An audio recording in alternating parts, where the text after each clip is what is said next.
Not one, not two, but three very sinister events. This morning, President Trump is demanding an investigation into what he calls triple sabotage at the United Nations. The sinister events he is referencing are an escalator that briefly stopped working, a faulty teleprompter, man, do I know that type of evil, and some audio issues during his speech. The president's press secretary told Fox News the technical mishaps, quote, do not look like a coincidence.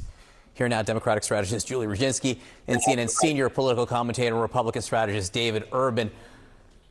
My question is this. There's a war in Ukraine. There are hostages in Gaza.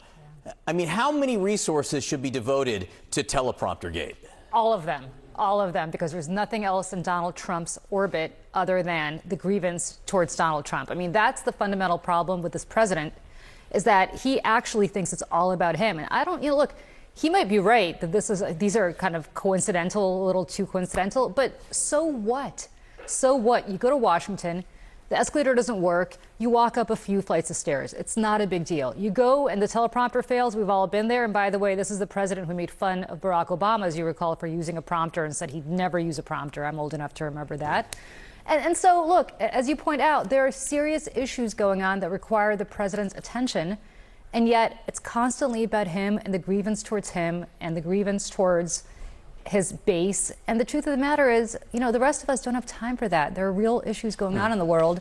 Let's focus on those and not about what Donald Trump thinks is aggrievement towards him. Yeah, and David, one defense I have not heard yet this morning, maybe I will find it if I look more, is sometimes you get allies of the president say, oh, he's just trolling the media. He's just trolling this. I don't think that they're saying that this time. This seems somewhat serious. So how high does this rank on the level of concerns for you this morning, David? How much sleep did you lose?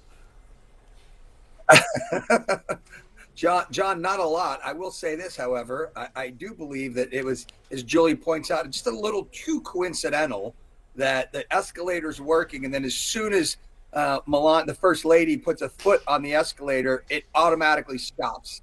I mean, it is there are no ghosts in the machine that do that shut down things that well. And then go to the teleprompter. Look, I think someone was trying to get in his head, screw with the guy while there at the United Nations General Assembly. And I think, look, is it the biggest thing in the world? No. But should someone at the UN probably lose their job from trying to sabotage the president of the United States? I think so. And whether or not it's appropriate for the president of the United States to be, kind of weighing in on this and grinding down on it, or somebody else on his staff, I think someone should be fired there for doing that to the president. If they did it to any other head of state, they'd be called to task for it. And I think similarly, they should be called to task for this.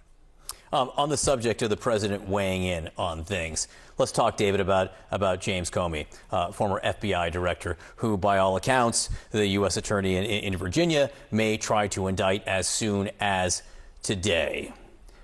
What are your feelings about this? Not so much on the merits of it. We had a legal segment about that just a moment ago. But given that President Trump himself, just days ago, basically told the attorney general he wanted to see this happen. Yeah, look, John, you're not going to get Jim Comey's not going to get sympathy from me. I think he's a really bad guy. You saw what he said on numerous occasions about General Flynn, how he basically entrapped General Flynn. Mike Flynn is a good man.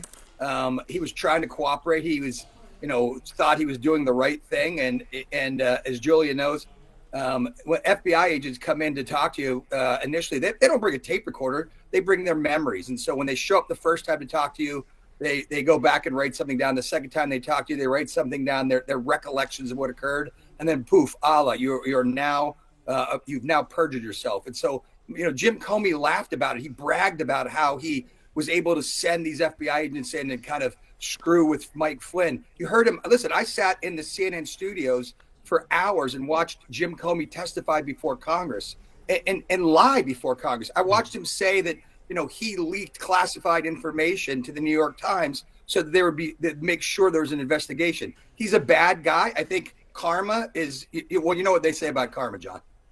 I will say, David, you've just made a compelling case for why you are aggrieved, and I'm not putting connotations around that word with James Comey, but you're not the president of the United States, and he has done the same here. talking about his grievance with the former FBI director, and he put out that statement to the Attorney General, Julie, where said, I've reviewed more than 30 statements and posts saying that essentially same old story as last time, all talk, no action, nothing is being done. What about Comey and others? They're all guilty as hell, but nothing being done. So the fact of the president weighing in before perhaps the prosecution. Well, David just laid out exactly why this is wrong. I mean, karma is not the reason you indict somebody. You indict somebody because they potentially broke the law. And the reality is that, you can hate Jim Comey. You can think Mike Flynn is the greatest guy in the world. I happen to think at best he's a Russian useful idiot. At worst, he's something more. But the reality is that that's not why you indict somebody. You indict somebody for breaking a crime. And I will say this. I happen to think Donald Trump's a really bad guy. I happen to think a lot of people in his movement are really bad people. Does that mean that I think they should be indicted? Only if the law shows that they should be. But right now, that's not what we're hearing from Republicans. We're hearing from Republicans that, karma is a you-know-what. Well, karma should not be in charge of the Justice Department. Prosecutors should be in charge of the Justice Department. You know what, John? I would ask Julie this. Do you not think that Jim Comey perjured himself before Congress? I don't know. I have no idea whether Jim Comey perjured himself. You know who else doesn't know? Donald Trump. Donald Trump. Listen, Julie, watch the tape like everybody else. David, I'm not a fan of Jim Comey. I think what he did to Hillary Clinton in 2016 is the reason that he finds himself in this mess today. So you're not going to get a defense of Jim Comey, the man, from me. Yeah. What you're going to get is the fact that the President of the United States does not get to tell the Justice Department who they should indict. And when prosecutors prior to the current one say there's no case to be made here, and all of a sudden he finds another useful idiot who's going to do his will rather than what the law requires, I have problems with that. It could be you next, David. The next time there's a Democratic president, it could be you. You don't want to be in that situation.